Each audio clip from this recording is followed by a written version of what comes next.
வணக்கம் நண்பர்களே. இன்று ஓவலேஷனுக்கு பிறகு எத்தனை நாட்களில் கர்ப்பமாக இருக்கும், எப்போது உடலுறவு கொண்டால் கர்ப்பம் தரிக்கும் வாய்ப்பு அதிகம் என்பதை பற்றி பார்ப்போம். என்று பல தம்பதிகளின் மனதில் இருக்கும் ஒரு முக்கியமான கேள்விக்கான பதிலை பார்க்க போகிறோம்.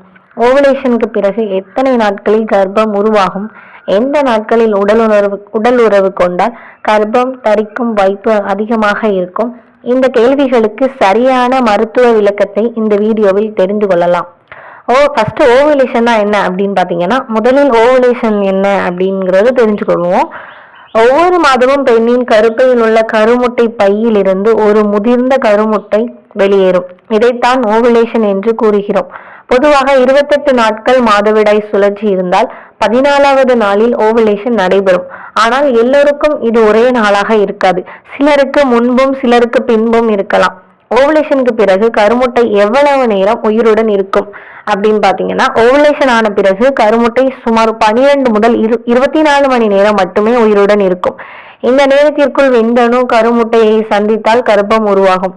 விந்தணு எத்தனை நாட்கள் உயிருடன் இருக்கும் அப்படின்னு பாத்தீங்கன்னா, பெண்ணின் இனப்பெருக்க பாதையில் விந்தணுக்கள் 3 முதல் 5 நாட்கள் வரை உயிருடன் இருக்கலாம். அதனால் ஓவலேஷனுக்கு முன்பே உடலுறவு கொண்டிருந்தாலும் கர்ப்பம் தரிக்கும் வாய்ப்பு இருக்கு. தரிக்கும் வாய்ப்பை அதிகமாக உள்ள நாட்கள் என்ன அப்படின்னு பாத்தீங்கன்னா, இதையே ஃபெர்டிலை விண்டோ என்று கூறுகிறோம்.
இயற்கையான ஒரு செயல்முறை.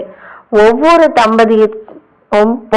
தம்பதிக்கும் கர்ப்பம் தரிக்கும் காலம் மாறுபடலாம். 1 வருடமாக பாதுகாப்பற்ற உடல் உறவு கொண்டும் கர்ப்பம் ஏற்படவில்லை என்றால் மகப்பேறு நிபுணரை அணுகி ஆலோசனை பெறுவது நல்லது.